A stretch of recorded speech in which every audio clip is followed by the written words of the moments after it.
Mucho gusto estar aquí con ustedes. Es una bendición siempre recibir la invitación de su pastor Héctor. Somos grandes amigos. Él es un guerrero de Dios y yo lo admiro mucho y lo quiero mucho al hermano Héctor. Y lo extraño cuando anda de viaje y paseo. Y así es que esperamos verlo de nuevo aquí en California. Que Dios los guarde a la familia Pineda y pues son de gran bendición. Yo sé, ustedes lo quieren mucho y tienen mucho cariño para él y nosotros también. Y él y su familia. Y sí, ya que lo mencionó el hermano Luis, también quiero dar el comercial de LASBA Advance. Si cualquiera de ustedes, hermanos o hermanas, desean venir a profundizarse en estudio este semestre, vamos a estar estudiando el panorama del Nuevo Testamento y también herencia y práctica bautista, que va a tener mucho que ver con la historia de la iglesia desde la Reforma en adelante. Así es que les va a gustar, si llegan les va a encantar, va a estar muy entretenido, divertido, pero lo mejor es de que van a aprender algo, ¿verdad? Espero. Así es que si pueden, no se lo pierdan. Van a ser empezando el 2 de septiembre cada martes en la tarde a las 6 hasta las 9:30 de la noche. Y son 15 semanas. Hay una semana que estamos libres, pero lo demás son 15 semanas hasta el 16 de diciembre es la última clase. Y sí hay exámenes, hay unas tareas que se tienen que hacer, hay mucha lectura. No es muy fácil, pero usted va a salir con un buen conocimiento de los dos temas que vamos a tocar, la Biblia y también historia cristiana. Así es que ahí se los dejo y considérelo. Ok, vamos a orar y a entrar en la palabra. Señor Jesús, gracias por esta tarde que tú nos das. Nos has reunido aquí, como dijo el hermano hace poquito.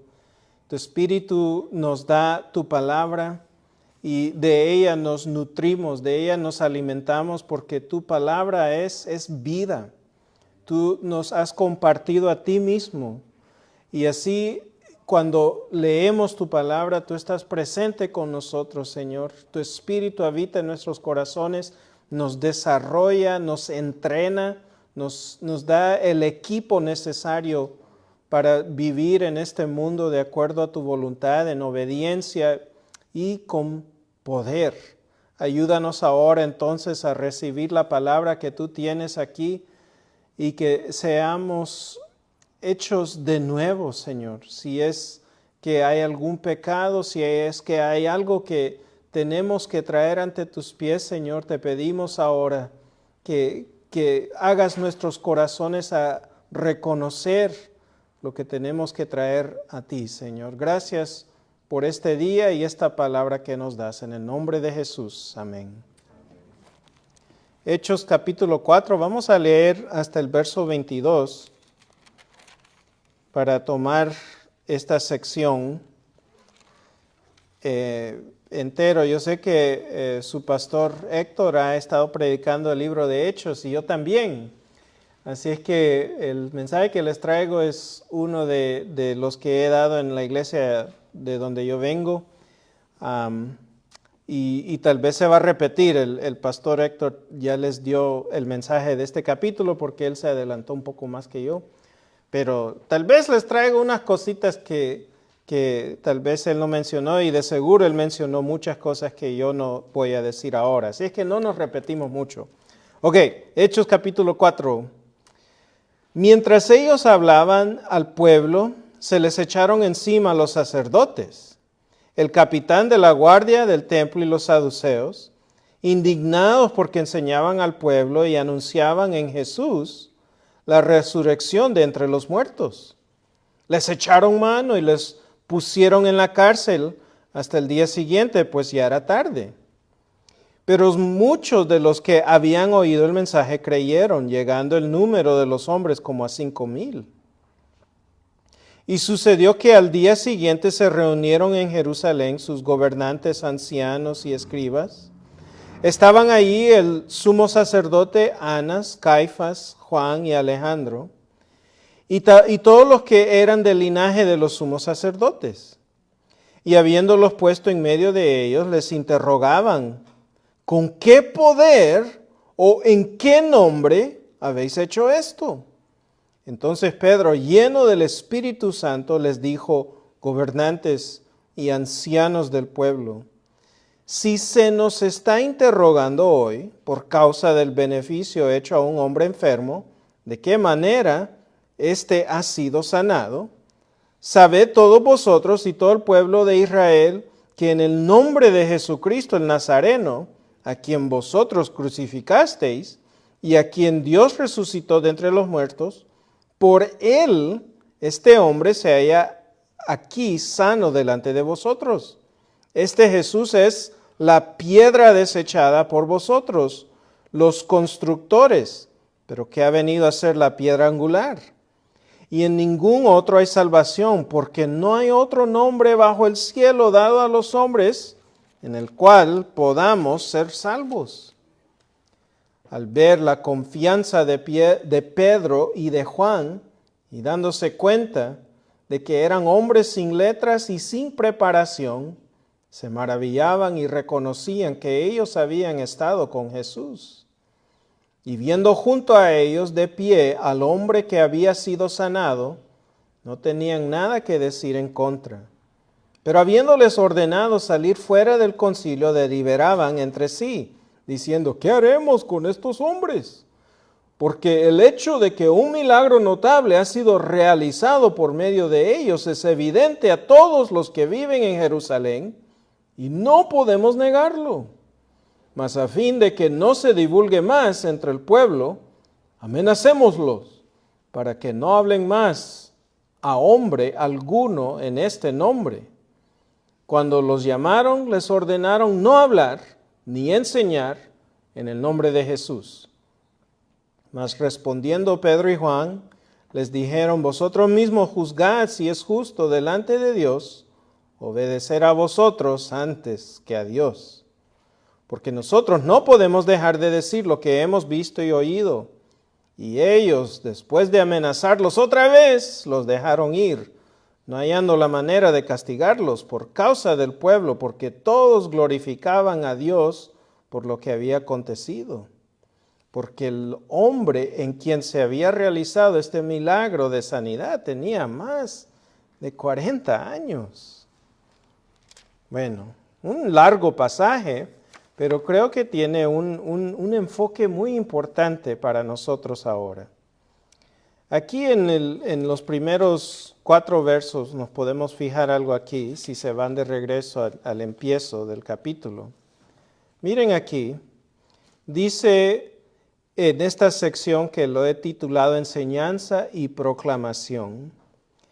Ellos, Pedro y Juan, acaban de ir a sanaron a un hombre que estaba incapacitado. Miren aquí en el capítulo 3, era un cojo, un hombre cojo en el capítulo 3, verso 2, desde su nacimiento, que lo llevaban y lo ponían diariamente a la puerta. Y este hombre estaba al lado de la puerta hermosa, es decir, era una puerta que atraía los ojos.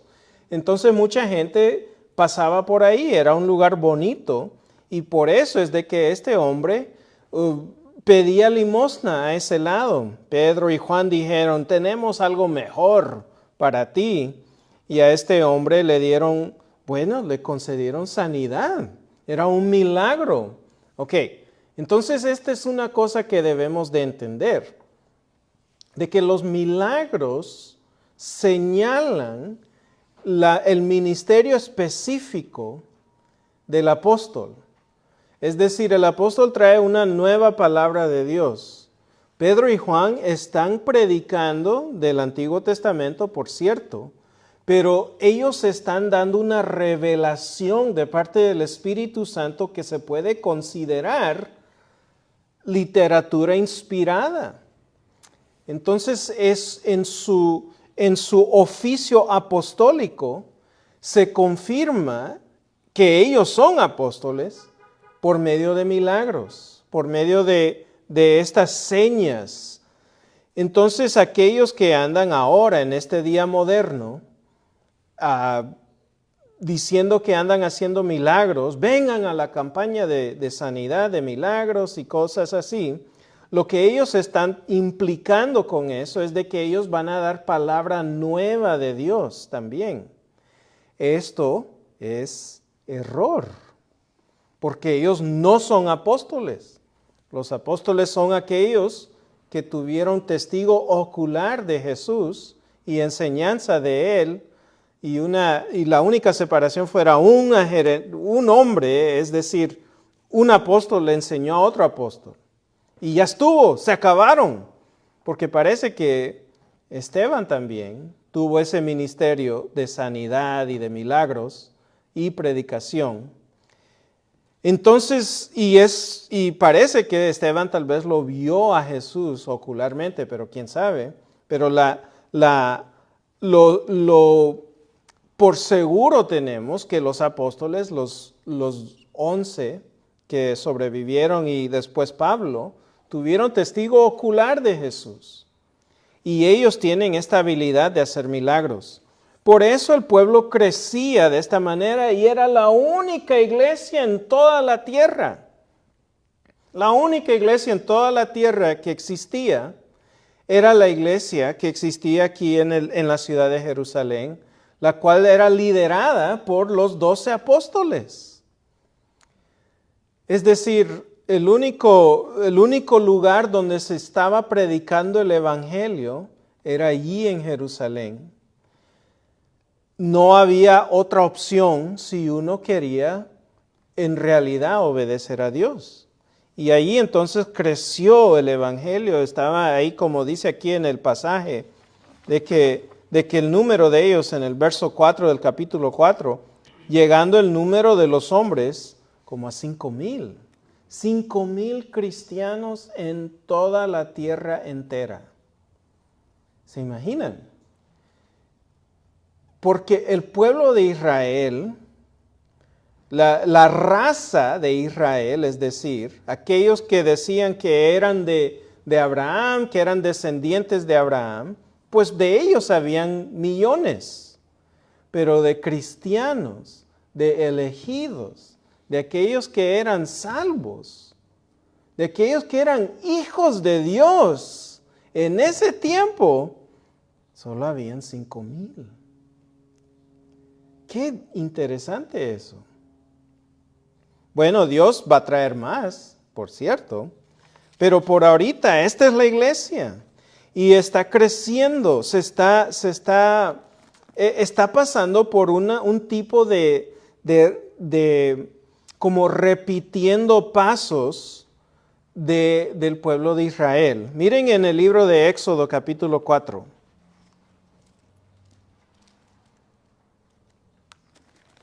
Éxodo capítulo 4, en el verso 30. Empezando el verso 30. Y Aarón habló todas las palabras que Dios había hablado a Moisés. Este hizo entonces las señales en presencia del pueblo. ¿Qué es lo que está haciendo Aarón? Está predicando. ¿Y qué es lo que ocurre entre el pueblo? Señales, milagros. Aarón está haciendo lo que Pedro y Juan estaban haciendo. Y el pueblo creyó. Y al oír que el Señor había visitado a los hijos de Israel y había visto su aflicción, se postraron y adoraron. Es decir, como que Dios está cultivando entre ellos un avivamiento, una renovación de que Él está entre ellos. Después, aquí en el capítulo 5, en el verso 1, Después Moisés y Aarón fueron y dijeron a Faraón: así dice el Señor, Dios de Israel, deja ir a mi pueblo para que me celebre fiesta en el desierto. Pero Faraón dijo: ¿quién es el Señor para que yo escuche su voz y deje ir a Israel? No conozco al Señor y además no dejaré ir a Israel. Entonces ellos dijeron: el Dios de los hebreos nos ha salido al encuentro. Déjanos ir, te rogamos, camino de 3 días al desierto para ofrecer sacrificios al Señor nuestro Dios.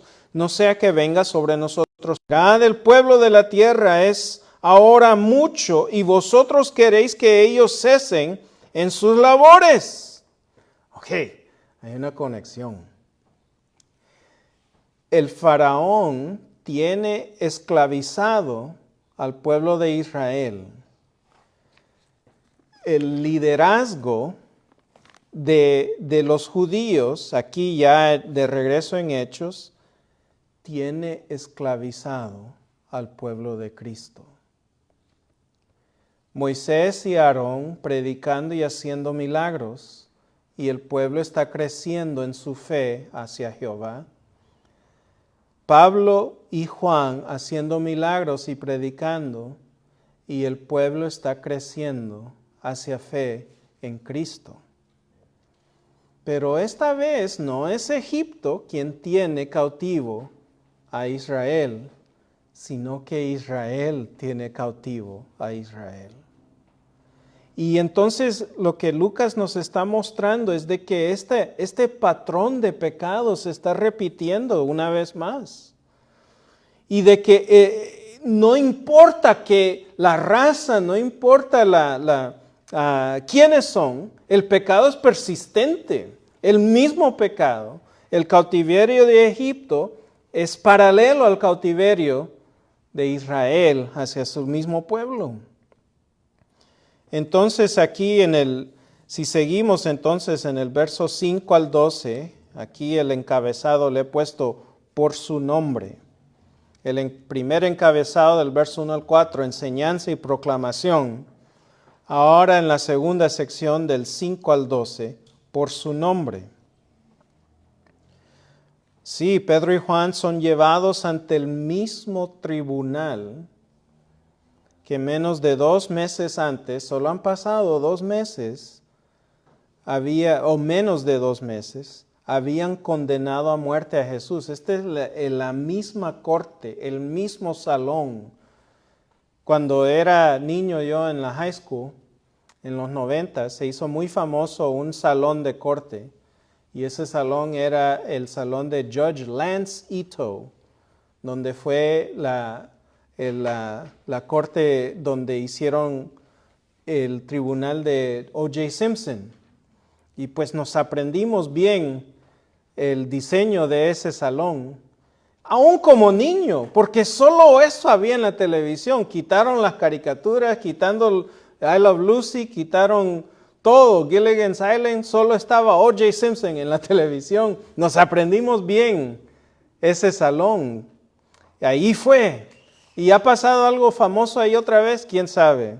Pero imagínense, uno tiene en mente bien dibujado la corte de Judge Lance Ito. Lucas tiene muy dibujado en su mente la corte en donde condenaron a su Salvador. Y él se acuerda bien a dónde fue que llevaron a Jesús. Y es exactamente el mismo salón donde llevan a Pedro y a Juan. Y me imagino que Pedro y Juan en este momento, ok, vamos a ir a morir. Eso es lo que nos espera. Son llevados ante el mismo tribunal que menos de 2 meses había condenado a muerte a Jesús. Y no solo eso, miren en Lucas capítulo 20, verso 2.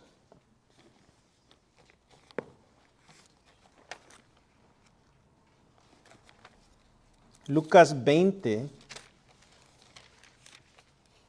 verso 2.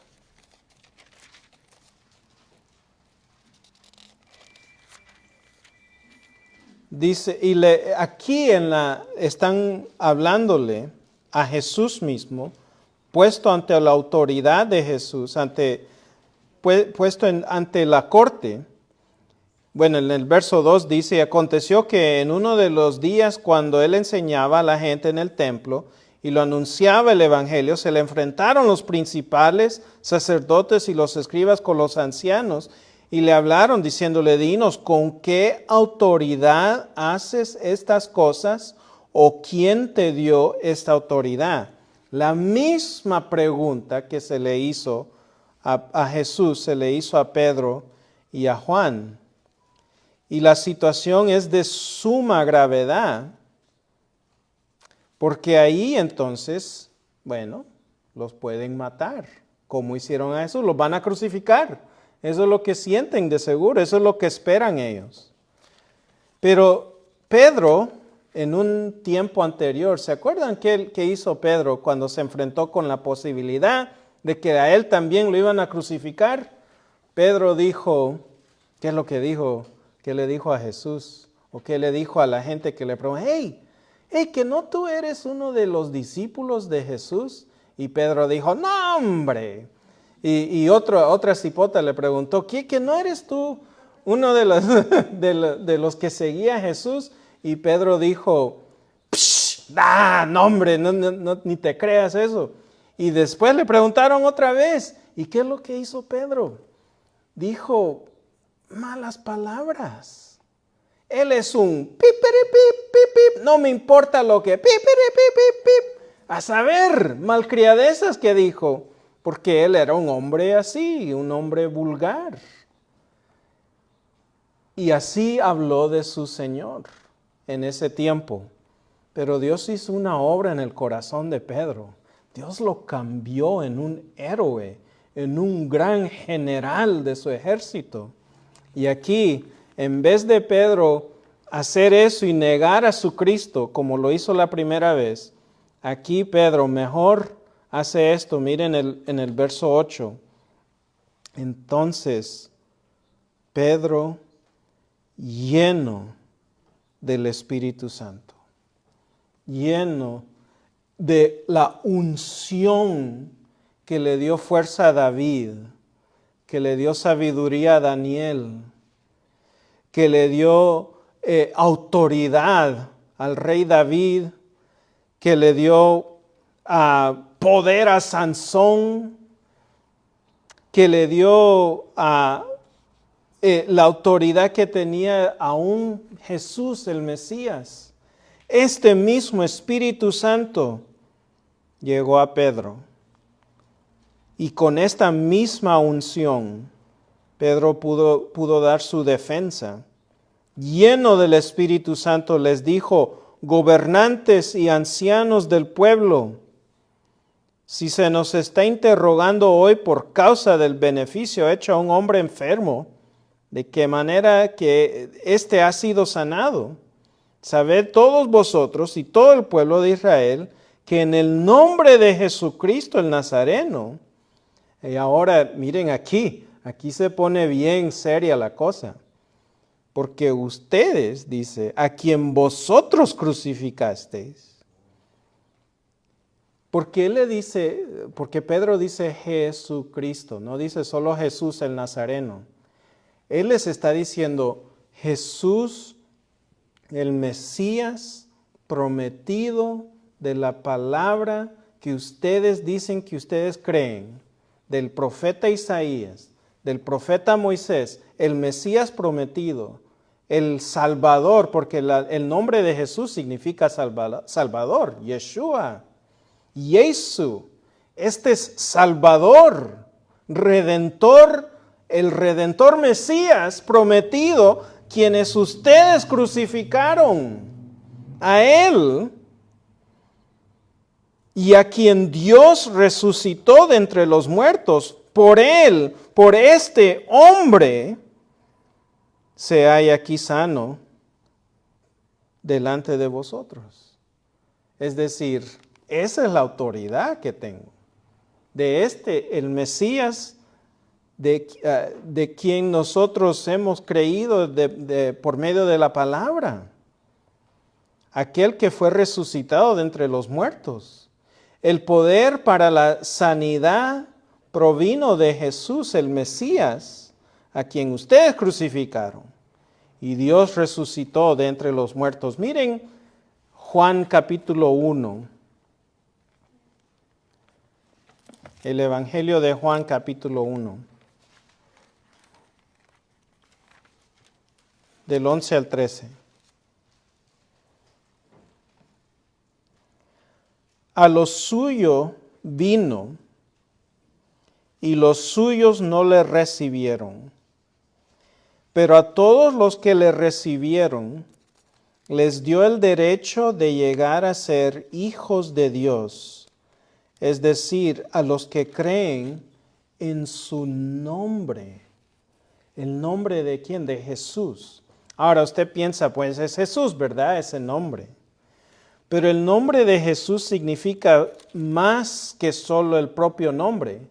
Porque Jesús en esa era muy común. Era común como Josué es común ahora. Y ese es el nombre, la verdad. Ese es el nombre, es Josué. Yeshua. Pero el nombre de Jesús significa toda la colección de lo que Él es. Toda la creencia, toda la religión alrededor de su persona. Él es la palabra de Dios. Él es Yahweh. Él es el yo soy. Él es la luz del mundo. Él es la vida. Él es la luz verdadera. Y entonces, cuando se dice en cuál autoridad se hace esta sanidad, pues es en la autoridad del Mesías. Dice en el verso 13 aquí de Juan capítulo 1, dice, en el 12, a todos los que le recibieron les dio el derecho de llegar a ser hijos de Dios, es decir, a los que creen en su nombre, que no nacieron de sangre, ni de la voluntad de la carne, ni de la voluntad del hombre, sino de Dios. Esto no era escritura todavía cuando Pedro se presentó al Sanhedrín. Pero miren lo que está diciendo Juan aquí, porque ahí está Juan, ¿verdad? Juan está ahí y Pedro, los dos. Lo que está diciendo Juan aquí es de que todos la autoridad judía ahí, ellos dicen, pues yo soy de la tribu de Judá y yo soy de la tribu de lo que sea, ¿verdad? De Benjamín y todo esto. Y sangre pura de Abraham tenemos nosotros, hijos de Dios.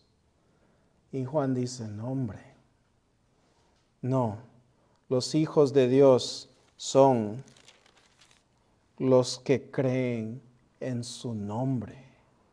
Y estos hombres no creen en el nombre de Jesucristo. Es por fe que somos hijos de Dios. Y aquí está la gran diferencia. Judío o gentil, salvadoreño, mexicano, italiano, romano, chinito, japonés, vietnamís, lo que sea, ecuatoriano, venezolano, de Argentina o lo que sea. Somos hijos de Dios por fe. Y estos hombres no creían, rechazaron la piedra. Pero ahí hay un hombre ahí sentado entre ellos, un hombre que no fue por ese privilegio de ser judío que fue nacido como hijo de Dios, sino por voluntad de Dios. Y ese es Pablo. Ahí estaba Pablo. Bueno, pero los de Israel aquí, ellos habían hecho algo. Ellos habían hecho esto y cumpliendo esta profecía en Salmo 118, verso 22. La piedra que desecharon los edificadores ha venido a ser la piedra principal del ángulo. ¿De qué se trata esto? Bueno, cuando están escarbando y buscando piedras para construir, las están haciendo en forma para poder ponerlas en edificio, ¿verdad? Para hacer la parte de la estructura. Pero a veces hay una piedra que como que no les sirve para nada. Cada vez que la quiebran, se parte por mitad y no queda en forma que se pueda usar, así es que la tiran. Una de esas piedras, dice Pedro, dice el Salmo, una de esas piedras resulta que es el Mesías. Y esa piedra que fue desechada, dice aquí en el Salmo, miren cómo dice en el Salmo 118, siguiendo en el verso 23, obra del Señor es esto, admirable a nuestros ojos. Este es el día que el Señor ha hecho, regocijémonos y alegrémonos en él. Te rogamos, oh Señor, sálvanos ahora, te rogamos, oh Señor, prospéranos ahora. Bendito el que viene, ahí está, en el nombre del Señor. Desde la casa del Señor os bendecimos. El nombre del Señor, y ese nombre le pertenece a Jesús, igual como al Padre, igual como al Espíritu Santo, el nombre del gran yo soy, de Yahweh. Una naturaleza infinita de las tres personas de la Trinidad. Entonces aquí, de ahí dice Pedro que son ellos. Dice en el verso 11, este Jesús, en el verso 11 de Hechos capítulo 4, este Jesús es la piedra desechada por vosotros los constructores, pero que ha venido a ser la piedra angular.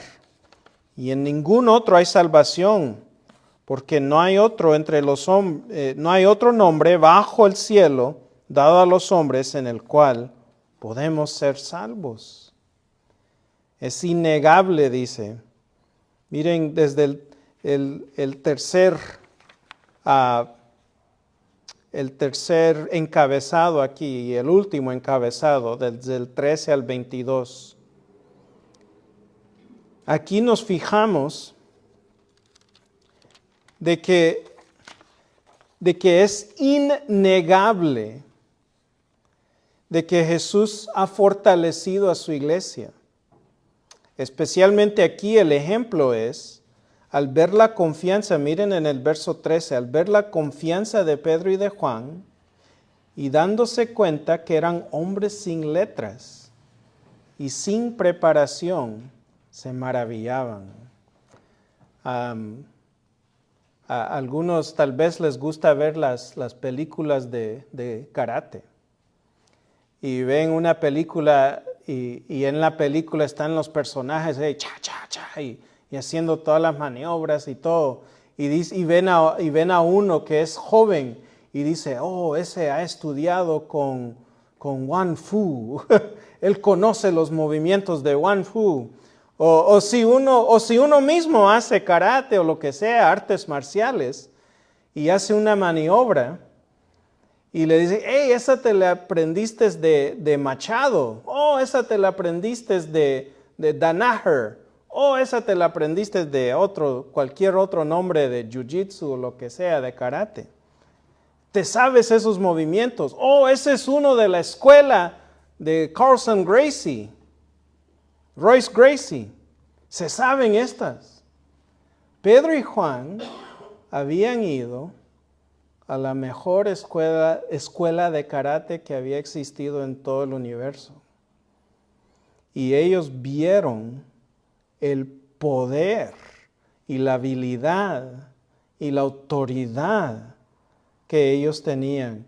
Decían estos eruditos, estos líderes que se maravillaban y reconocían que ellos habían estado con Jesús. Estos saben cómo enseñar como Jesús. Es innegable aún por aquellos que no creen. Hermanos y hermanas, esto sí aplica. Sería innegable entre ustedes la influencia del gran Maestro, del gran Redentor, del gran Rey del universo. Está en usted, en su corazón, esa influencia de amor, de paciencia y cariño, de los frutos del Espíritu y la profundidad de la enseñanza de la palabra de Dios. Sale de usted eso. Sale de usted esa madurez que produce la palabra de Dios. Que alguien dijera, wow, esa persona es diferente. Tiene algo. Aunque eran hombres que inexpertos, los demás que habían visto de ellos, habían escuchado de ellos, estaban asombrados. En el 14 dice, viendo junto a ellos de pie al hombre que había sido sanado, no tenían nada que decir en contra, porque no había falta en Pedro y Juan. No tenían recado de criminales, no iban zumbados por el freeway a 80 o 95, no se emborrachaban, no decían grandes malas palabras a la gente alrededor de ellos. Eran sanos en su comportamiento, tenían paciencia y amor y cariño, respetaban, eran buenos hombres. 15 y 17 dice, pero habiéndoles ordenado salir fuera del concilio, deliberaban entre sí, los sacaron de ahí y dijeron, ok, ¿qué vamos a hacer? ¿Qué haremos con estos hombres? El hecho de que un milagro notable ha sido realizado por medio de ellos es evidente a todos los que viven en Jerusalén y no podemos negarlo. Mas a fin de que no se divulgue más entre el pueblo, amenacémoslos para que no hablen más a hombre alguno en este nombre. Cuando los llamaron, les ordenaron no hablar ni enseñar en el nombre. ¡Wow! Es decir, que no queremos que hablen más. Tenemos que silenciarlos. El Sanedrín les ordenó que dejaran de predicar, pero no pudieron silenciarlos porque Dios estaba con ellos. Miren de regreso en Éxodo. Éxodo capítulo 5, versos 6 al 9.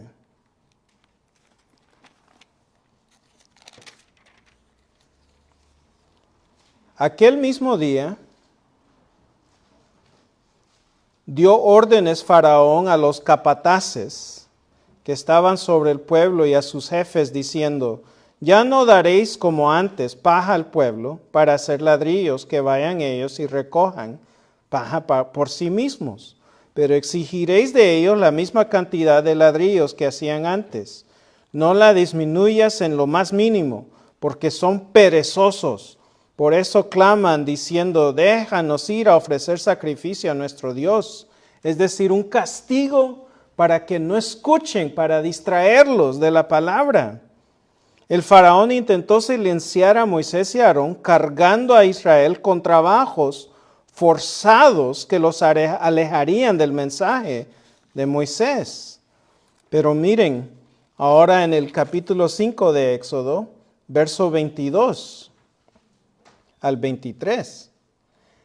Entonces se volvió Moisés al Señor y dijo, oh Señor, ¿por qué has hecho mal a este pueblo? ¿Por qué me enviaste?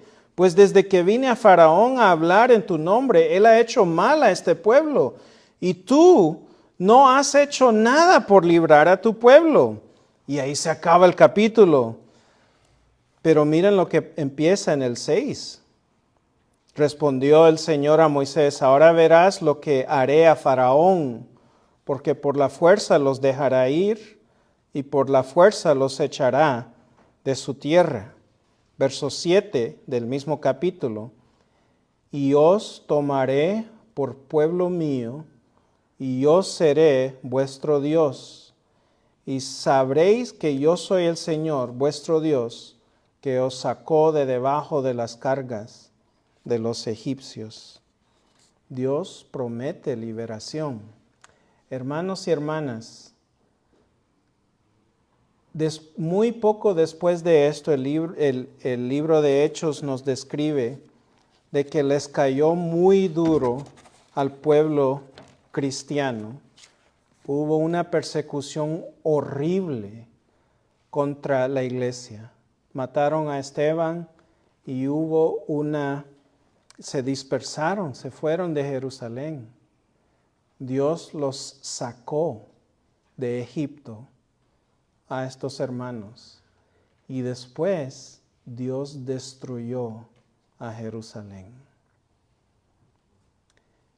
Dios soberano, la mano de Dios es pesada, es fuerte, es imparable, es invencible, es todopoderoso, es incansable, es confiable, es cariñoso con sus santos. Jesús les había dicho a ellos, cuando vean esto, salgan de Jerusalén. Ya les dijo, ya sabían lo que venía. Y cuando fue destruido Jerusalén, los cristianos se rescataron de ahí. El Señor los salvó. Miren entonces, primera de Pedro, palabras de Pedro. Dios ha prometido salvación y liberación.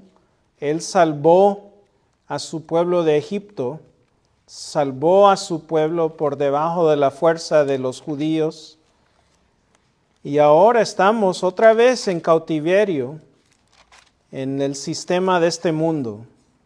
Pero aquí también el Señor nos va a rescatar. Pero para mientras, ¿qué hay que hacer? Primera de Pedro, capítulo 1, verso 20.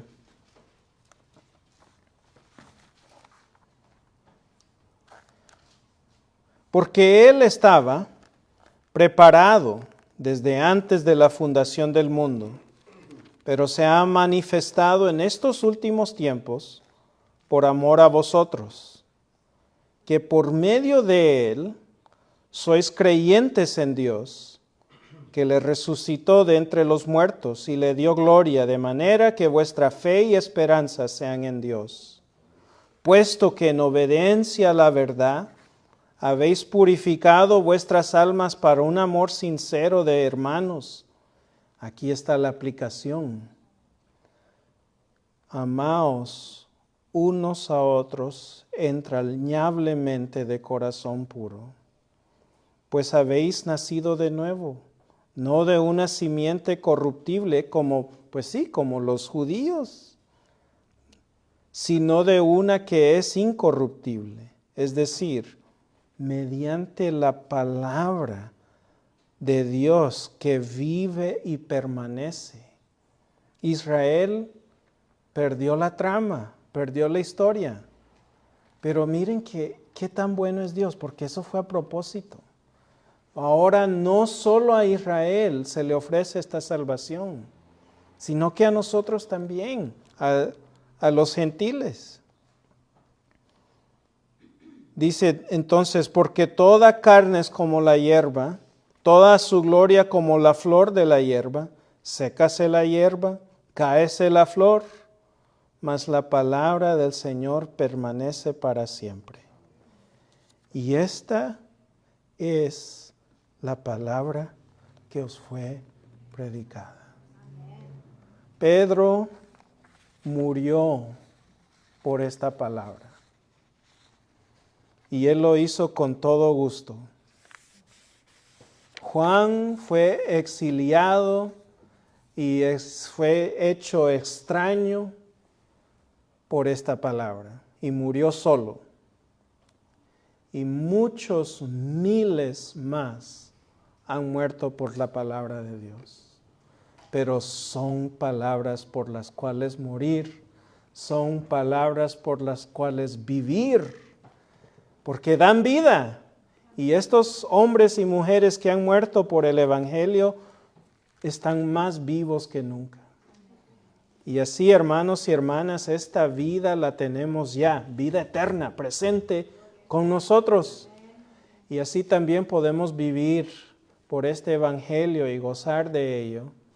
Y al fin de cuentas, cuando el Señor al fin, nuestro Señor Jesucristo, monte su trono físico, nosotros lo vamos a poder adorar y poder ver su gloria al fin realizado. Esta gloria que hemos tenido espiritualmente en nuestro corazón se va a ver con ojos físicos en este mundo.